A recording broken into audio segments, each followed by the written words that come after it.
మా ప్రియులకు ఒకటిగా ఉన్నందుకై మీకు స్తోత్రాలు చెల్లిస్తూ ఉన్నాం.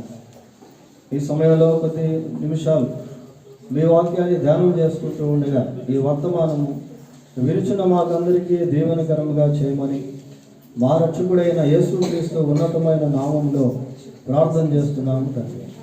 ఆమేన్. పిల్లరా, చాలా సంతోషం.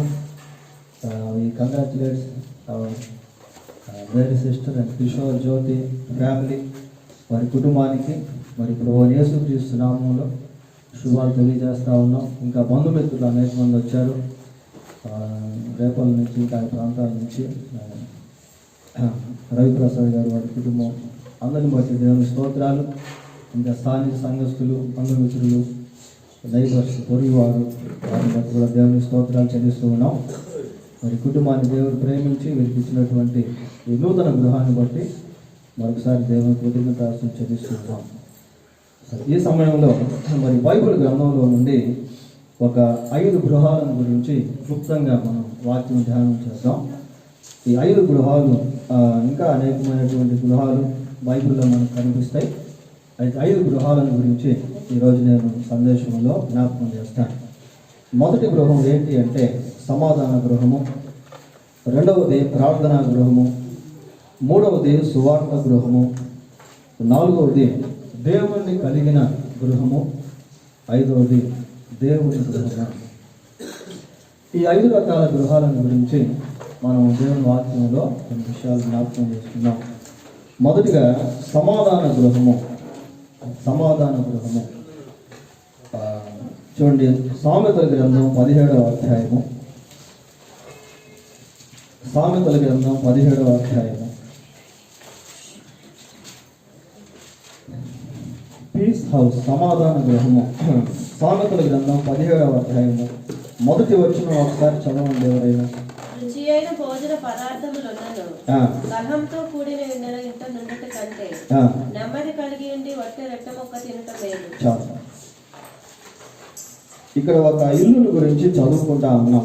రుచి అయిన భోజన పదార్థములను కలహముతో కూడి ఉండిన ఇంట నుండుట కంటే నెమ్మది కలిగి ఉండి వట్టి రొట్టె ముక్క తినుట మేలు.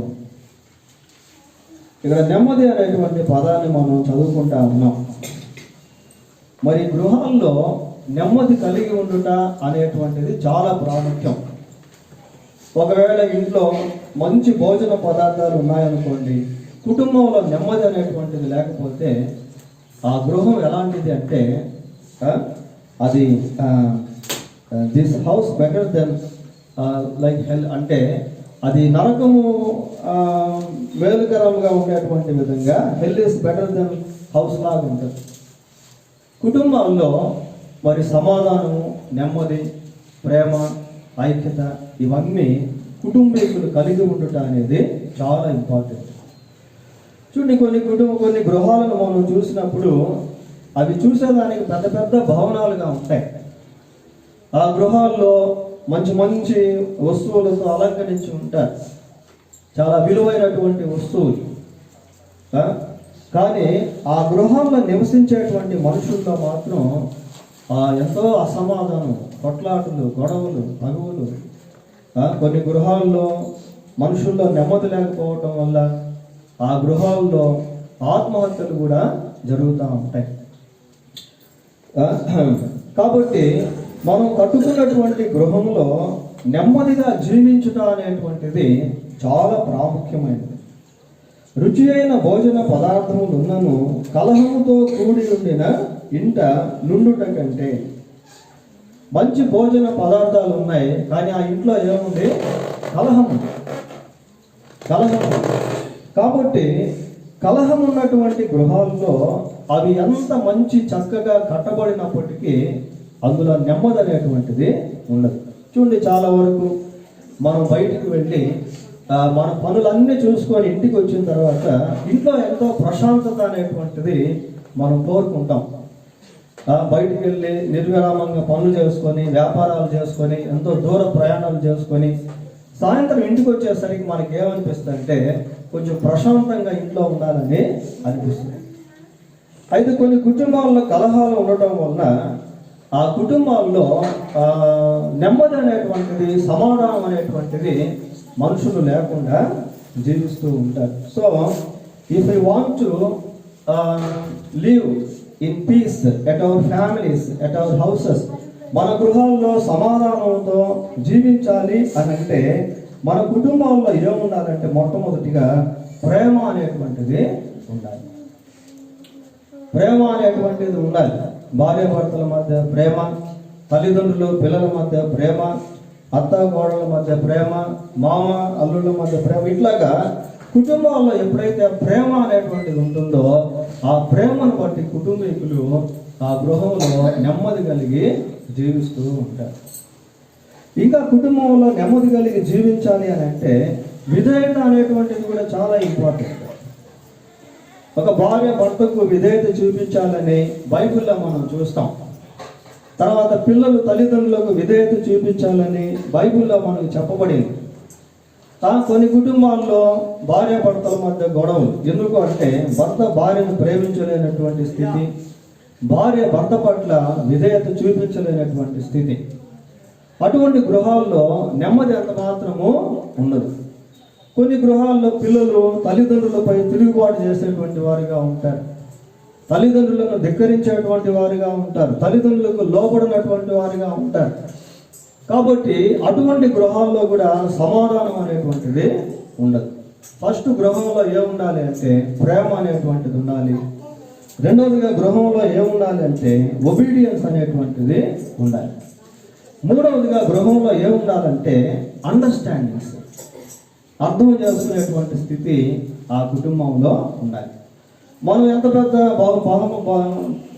భవనాలు నిర్మించుకున్నప్పటికీ, ఎటువంటి నూతన గృహాలు కలిగి ఉన్నప్పటికీ ఆ గృహాల్లో నివసిస్తున్నటువంటి మన జీవితంలో ఇలాంటివి లేకపోయినట్లయితే ఏమాత్రం ఆ గృహాల్లో మనం సమాధానాన్ని అనుభవించేవారుగా ఉండలేం. కొన్ని కుటుంబాల్లో గల్ఫ్ అనేటువంటిది ఉండదు. గల్ఫ్ అంటే అగాధం అన్నమాట. అగాధం. కుటుంబీకులు ఆ గృహంలో నివసించేటువంటి వారి మధ్య అసమాధానం వచ్చినప్పుడు అలగడము, ఉన్నా లేనట్టుగా ప్రవర్తించడము, ఒకరినొకరు మాట్లాడుకోకుండా ఉండడము, ఒకరి పట్ల ఒకరు ప్రేమ కలిగి ఉండకుండా ద్వేషాన్ని, కోపాన్ని కలిగి ఉండడం, ఇలాంటివన్నీ ఏంటి అంటే it is like A Gulf. అది ఒక అగాధం లాగా ఉంటుంది. కాబట్టి మనం కట్టుకున్నటువంటి గృహాల్లో నివసించేటువంటి మన జీవితాల్లో ఈ ప్రేమ అనేటువంటిది, అర్థం చేసుకునేటువంటిది, విధేయత అనేటువంటిది కలిగి ఉన్నట్లయితే we will have the peace at our house. మన కుటుంబాల్లో సమాధానాన్ని మనం కలిగి జీవించేటువంటి వారిగా ఉండగలుగుతాం.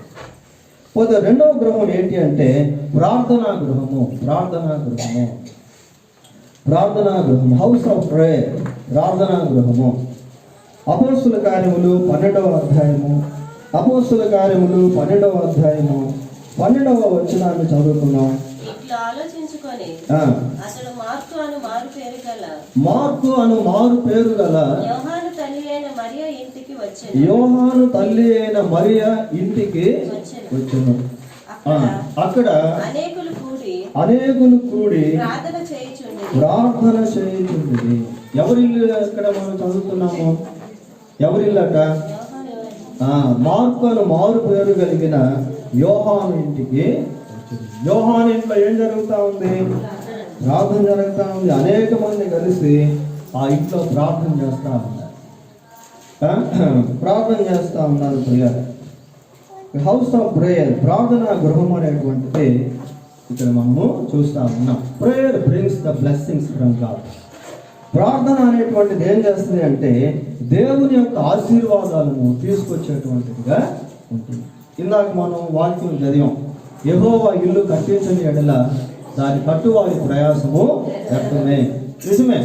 చూడండి, కొన్ని గృహాలు మరి స్థలాలు కొంటారు కానీ గృహాలు కట్టలేనటువంటి స్థితిలో ఉంటారు.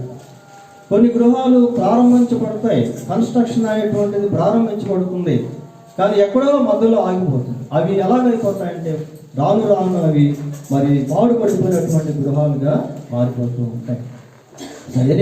ఏదేమైనప్పటికీ మరి దేవుని యొక్క బ్లెస్సింగ్స్ అనేటువంటివి ఇంట్లో చాలా అవసరం ఉంటుంది.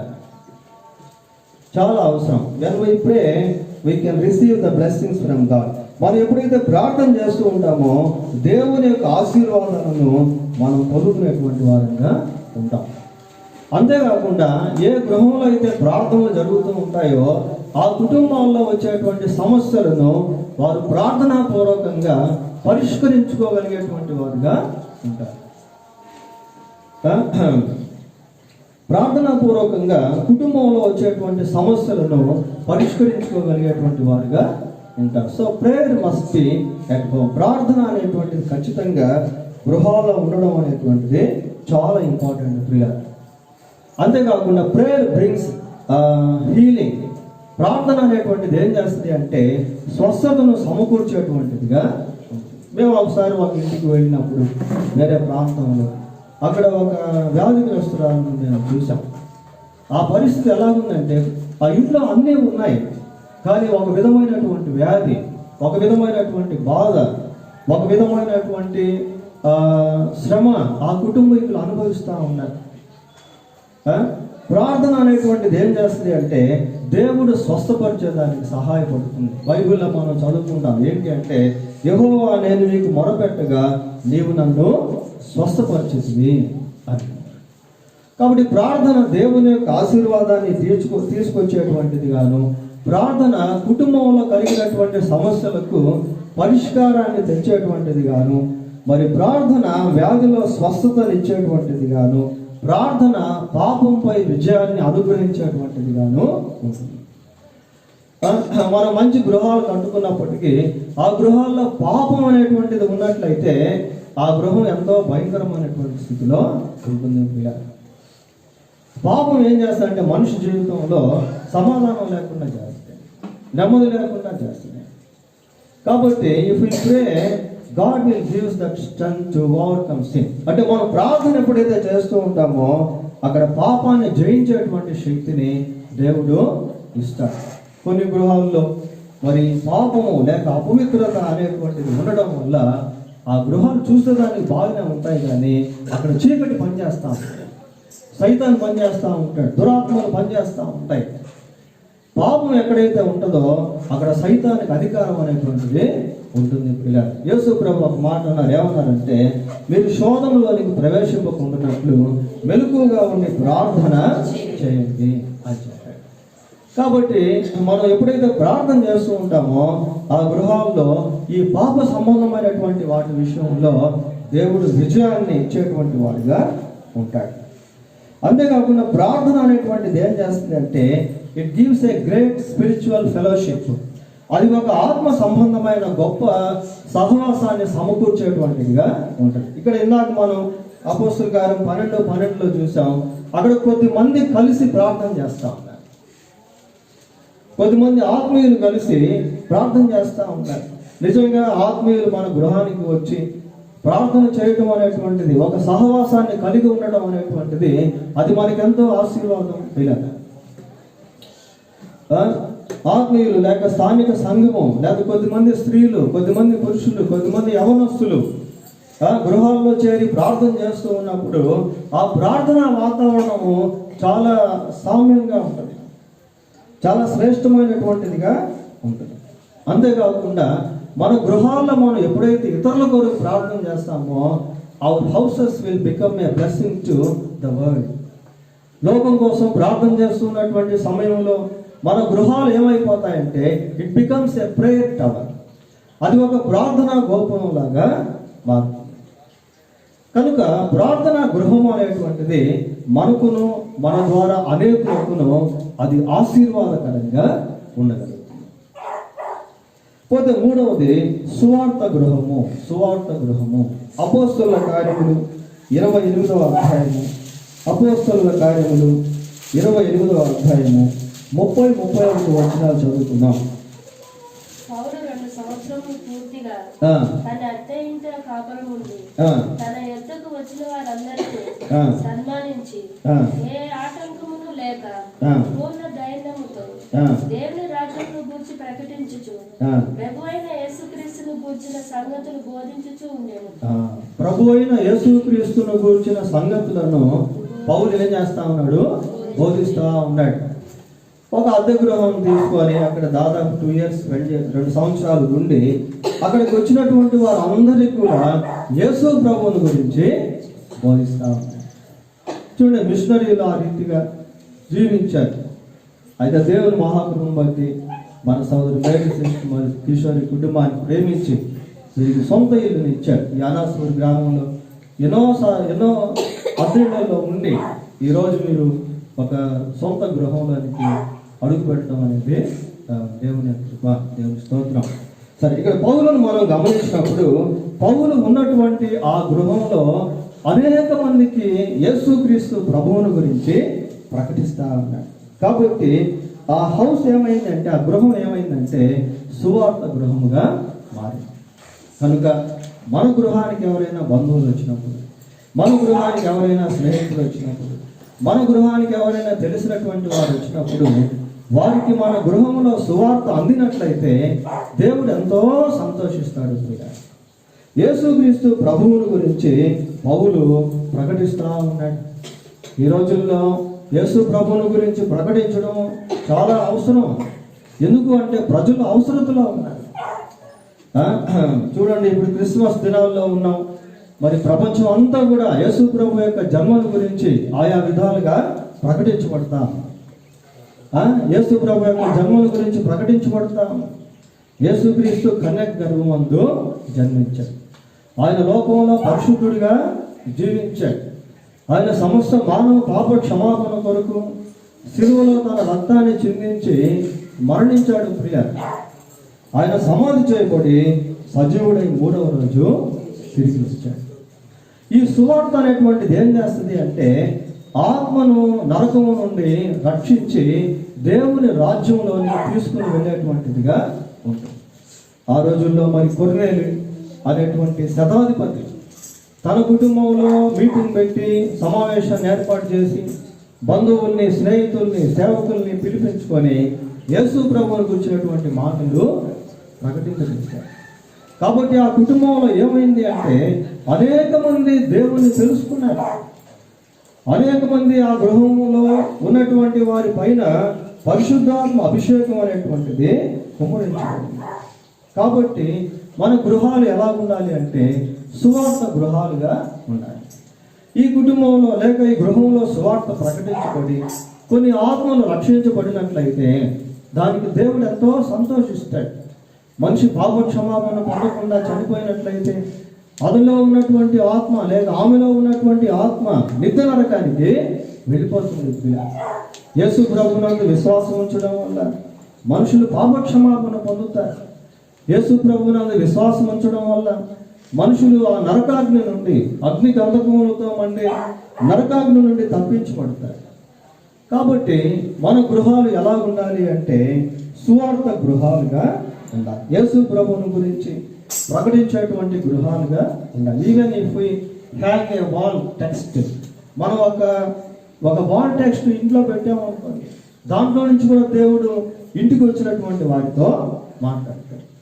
మనం కొన్ని పాటలు పెట్టామనుకోండి, టీవీలో పాటలు పెట్టాము, లేకపోతే ఎవరో సువార్త పెట్టామనుకోండి, అప్పుడు ఇంటికి వచ్చేటువంటి వాళ్ళు ఆ సువార్తను వినేదానికి అవకాశం ఉంది. So we can use different kinds of tools to proclaim the gospel of Christ to the people to come to our homes. మన కుటుంబాలకు, మన గృహాలకు వచ్చేటువంటి వారికి యేసు ప్రభువుని గురించి వివిధ రకాలుగా ప్రకటించేటువంటి అవకాశాలు దేవుడు మనకు ఇచ్చాడు. ఇక్కడ పౌలు తానున్నటువంటి ఇంటిలో నుండి అనేక మందికి సువార్తను ప్రకటించేటువంటి వారిగా ఉన్నారు. ఎన్నైనా ఇప్పటికీ 3 అయినాయి. 4వది దేవుణ్ణి కలిగినటువంటి గృహము. దేవుణ్ణి కలిగినటువంటి గృహము, దేవుణ్ణి చేర్చుకున్నటువంటి గృహము. ఇంకా చెప్పాలి అంటే ప్రకటన గ్రంథం 3వ అధ్యాయము 20-21 వచనాలు.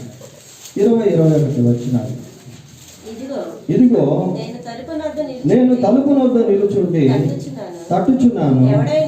ఎవడైనను నా స్వరము విని తలుపు తీసిన ఎడల నేను అతని యొద్దకు వచ్చి అతనితో నేను నాతో కూడా అతడును భోజనము చేయుదుము. ఎక్కడ నిల్చుండి తడుతున్నాడట? తలుపు వద్ద నిలుచుండి తడతా ఉన్నాడు ప్రియులారా. చూడండి, ఇంకా ఎంతో మంది ప్రజలు యేసు ప్రభువుని వారి గృహంలోనికి రానియనటువంటి వారుగా ఉన్నారు. యేసుక్రీస్తు ఎలాంటి వాడు అని అంటే, మనము ఆయన ఆహ్వానించినప్పుడు ఆయన మన గృహంలో ప్రవేశించేటువంటి వాడుగా ఉంటాడు ప్రియులారా. ఆయన తలుపు వద్ద నిలుచుండి తడతా ఉన్నాడు. చాలామంది ఇంకా యేసు ప్రభువుని ఆహ్వానించట్లేదు. God loves everyone. దేవుడు అందరినీ కూడా ప్రేమిస్తూ ఉన్నాడు. బైబిల్లో మనం చూస్తాం, దేవుడు లోకమును ఎంతో ప్రేమించను కాగా తన అద్వితీయ కుమారునిగా పుట్టిన వాని యందు విశ్వాసం ఉంచి ప్రతి వాడు నశింపక నిత్య జీవం పొందినట్లు ఆయనను అనుగ్రహించుచున్నాడు.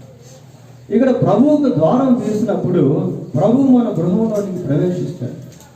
యేసుక్రీస్తు ఉన్నటువంటి గృహంలో సమాధానం అనేటువంటిది ఉంటుంది. ఎందుకు అంటే ఆయన సమాధాన కర్తగు, he's the prince of peace. ఆయన సమాధానకర్త అయినటువంటి దేవుడు ప్రియ. So if we invite Jesus we will have his peace at our homes. మన యేసుక్రీస్తు ప్రభువుని మన గృహాలకు ఆహ్వానించినప్పుడు ఆయన ఇచ్చేటువంటి సమాధానము మన కుటుంబాల్లో మనం కలిగి ఉంటాం. ప్రభు ఏమంటాడు, నేను వచ్చి అతనితో నేను నాతో కూడా అతను భోజనము. ఇదొక ఫెలోషిప్ అన్నమాట, అన్సీన్ ఫెలోషిప్. యేసుక్రీస్తుని మన గృహాల్లో ఆహ్వానించడం ద్వారా మనం ఒక అదృశ్యమైనటువంటి సహవాసాన్ని కలిగి ఉంటాం. దేవునితో సహవాసం చేస్తూ ఉన్నటువంటి సమయంలో గొప్ప సంతోషం, గొప్ప ఆనందం, గొప్ప సమాధానం, గొప్ప సంతృప్తి అనేటువంటిది మనం అనుభవించేటువంటి వారంగా ఉంటాము. బైబిల్లో ఒకసారి ఒక ఇద్దరు సహోదరులు అక్క చెల్లెళ్ళు ఉంటారు. ఈ అక్క చెల్లెళ్ళు ఏం చేశారంటే, యేసుప్రభు ప్రాంతానికి వెళ్తా ఉంటే వారు ఆయన తమ గృహానికి ఆహ్వానించారు. వచ్చాడు. పిల్లరా, ప్రభు ఎలాంటి వాడు అంటే ఎవరు పిలిచినా కూడా వారి దగ్గరికి ఆయన వస్తాడు. అందుకే ఇందాక మనం ఏం విన్నాం, ఎవడైనా నా స్వరము అతను ఎవరైనా పర్వాలేదు, వారు ఎవరైనా పర్వాలేదు, ఎవరు ఆహ్వానించినా కూడా యేసు ప్రభు వారి దగ్గరికి వస్తాడు. ఎవరు ప్రార్థన చేసినా యేసు ప్రభు వింటాడు, వారికి తప్పకుండా ఆయన సహాయం చేస్తాడు. భూతిగంత నివాసులారా నా వైపు చూచి రక్షణ పొందండి అని ప్రభు అంటారు. ఆ మార్తా మరియ వాళ్ళు ఏం చేశారంటే యేసు ప్రభుని వారి ఇంటికి పిలిచారు. పిలిచినప్పుడు ప్రభువు అక్కడ వాక్యాన్ని బోధించాడు. మరియు ప్రభు పాదములతో కూర్చొని వాక్యాన్ని వింటాము. కనుక మనం దేవుణ్ణి మన జీవితంలో ఆహ్వానించినప్పుడు, లేక మన గృహాల్లోనికి ఆహ్వానించినప్పుడు అక్కడ ఏముంటుందంటే దేవుని వాక్యం అనేటువంటిది ఉంటుంది. దేవుని వాక్యం కుటుంబాల్లో ఉంటే అది గొప్ప సమాధానాన్ని ఇస్తుంది. బైబిల్లో ఉంది, 119వ కీర్తనలో ఏమనుంది, నీ వాక్యమే నన్ను బ్రతికించుతున్నది, నా బాధలో ఇదే నాకు నెమ్మది కలిగిస్తుంది. కాబట్టి మరి దేవుని వాక్యము ప్రభువు మన గృహానికి వచ్చినట్లయితే, ప్రభువు మన గృహంలో ఉన్నట్లయితే దేవుని వాక్యం అనేటువంటిది కుటుంబంలో సమృద్ధిగా ఉంటుంది. అంతేకాకుండా చూడండి, మార్క్స్ వార్త మొదటి అధ్యాయము 29వ వచనం చదవండి. వెంటనే వారు సమాజ మందిరంలో నుండి వెళ్ళి యాకోబుతోను యోహానుతోను సీమోను ఆంద్రయ అను వారి ఇంట ప్రవేశించిరి. ఇక్కడ ప్రభు ఒక ఇంట్లో ప్రవేశించాడు. సీమోను అంతా జనముతో పడి ఉండగా వెంటనే వారు ఆమెను గురించి ఆయనతో చెప్పింది. ఆయన ఆమె దగ్గరకు వచ్చి చెయ్యి పట్టి ఆమెను లేవనెత్తను. అతడు జ్వరము ఆమెను వదిలేను కనుక ఆమె వారికి ఉపచారం చేయసాగాను. సాయంకాలము చూడండి, సాయంకాలము ప్రొద్దుగూకినప్పుడు జనులు సకల రోగులను దయ్యములు పట్టిన వారిని ఆయన యొద్దకు తీసుకొని వచ్చింది. చూడండి, పట్టణం అంతయు ఎక్కడట, ఇంటి వాకిట, మందిరం కాదు ఇక్కడ, ఆ ఇంటి వాకిట. ఎందుకు ఇంటి వాకిట ఉన్నారు అంటే ఆ ఇంట్లో ఎవరున్నారు? ప్రభు ఉన్నాడు. ప్రభు ఏం చేస్తున్నాడు? ఆ ఇంట్లో ఉండి దయ్యాలను వెళ్ళగొడతా ఉన్నాడు, రోగులను స్వస్థపరుస్తూ ఉన్నాడు, ఇంకా అనేక కార్యములు చేస్తాను. కాబట్టి సాయంత్రం అయ్యేసరికి పట్టణం అంతా కూడా ఆ ఇంటి దగ్గరికి వచ్చేస్తుంది.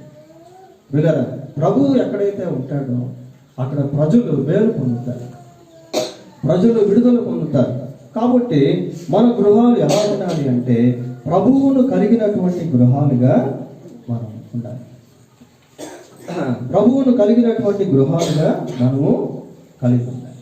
కాబట్టి మరి ప్రభువును ఇన్వైట్ చేసినప్పుడు లేక ఆహ్వానించినప్పుడు చూడండి, ఇలాంటి మీటింగ్స్ మనం కలిగి ఉన్నటువంటి సమయంలో మనం గృహాల గురించి ఆలోచన చేస్తాం. మన కుటుంబాల్లో అనేకమైనటువంటి కార్యక్రమాలను కలిగి ఉంటాం. ఒక బర్త్డే వచ్చినప్పుడు, లేక ఒక మ్యారేజ్ డే వచ్చినప్పుడు, లేక ఏదైనా థ్యాంక్స్ గివింగ్ సర్వీసెస్ పెట్టుకున్నప్పుడు అక్కడ దేవుని యొక్క మాటలు వినిపించబడేటువంటివిగా అనేక మంది మేలు పొందేటువంటివిగా ఉంటాయి. కొంత చివరిగా దేవుని గృహము ప్రియులారా, దేవుని గృహం. ఇక్కడ మనుషులందరూ కూడా రకరకాలుగా వారి యొక్క స్థాయిలను బట్టి గృహాలు కట్టుకుంటూ ఉంటారు. కానీ మనుషులందరికీ కలిపి దేవుడు గృహాన్ని కడుతూ ఉన్నాడు. అది ఆయన గృహం. అని మనం కట్టేటువంటి ఈ గృహాల్లోనే ఎన్నో అలంకరణలు మనం కలిగి ఉంటా ఉన్నాం. కానీ దేవుడు కట్టేటువంటి ఆ గృహం ఎలాంటిది అంటే we can't explain it, we can't describe it. మనం దాన్ని వర్ణించలేము. అంత శ్రేష్టమైనటువంటి గృహాన్ని దేవుడు మానవ ప్రపంచం కొరకు కడతా ఉన్నాడు. చూడండి, హెబ్రీయులకు రాసిన పత్రిక, ఇది దేవుని గృహం అన్నమాట. దీన్ని మనం పరలోకాలు కూడా చెప్పుకోవచ్చు.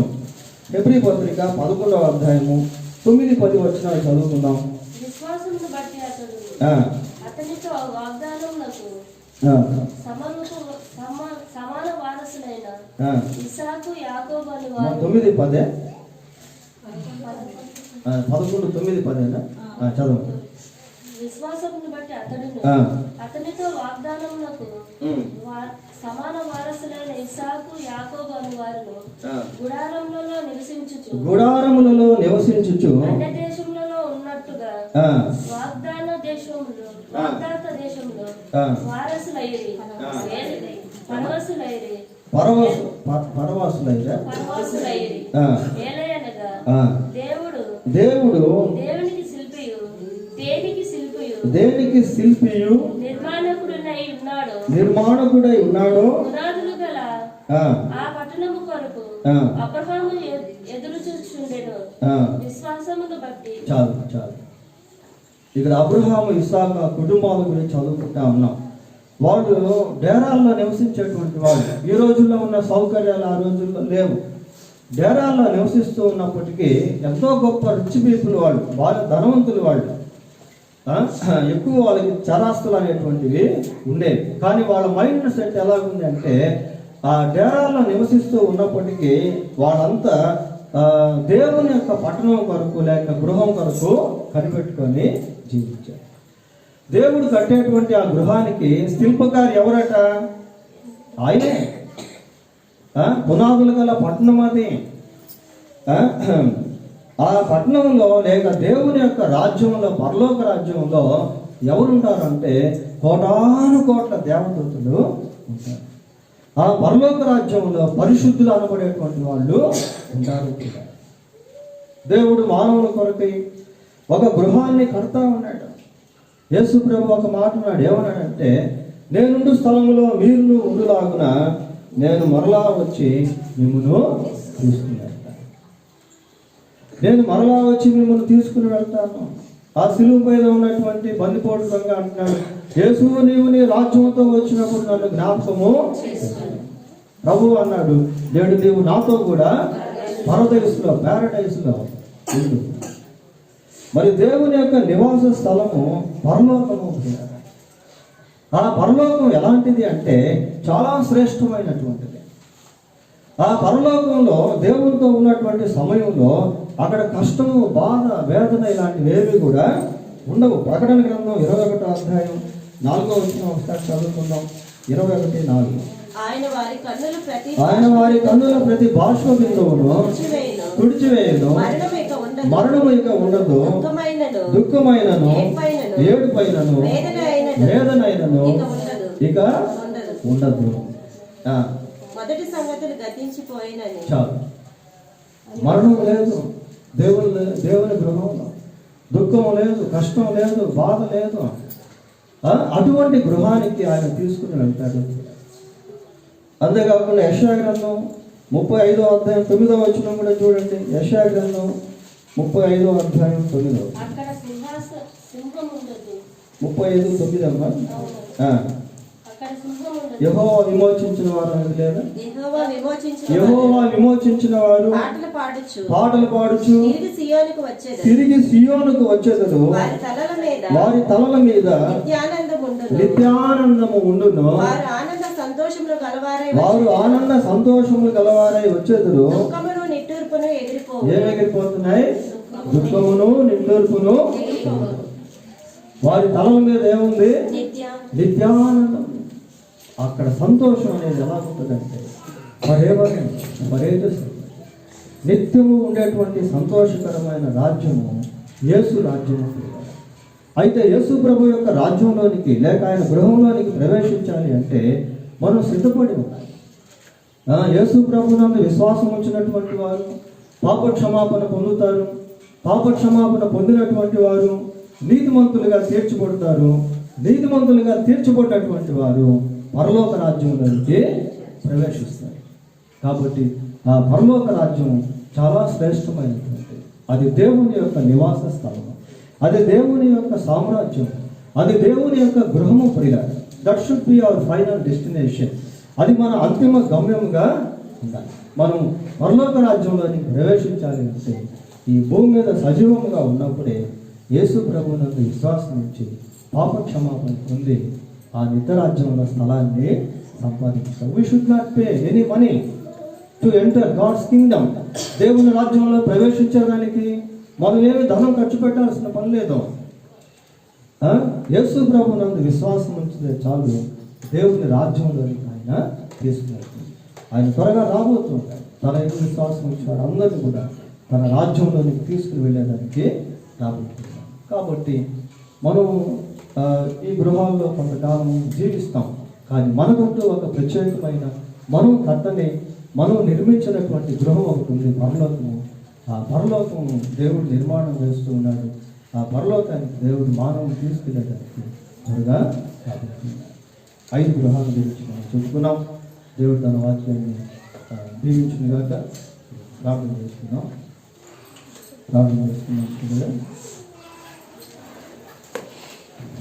మహాపరిశుద్ధుడైన మా దేవా, నీకు వందనాలు స్తోత్రాలు చెల్లిస్తూ ఉన్నాం.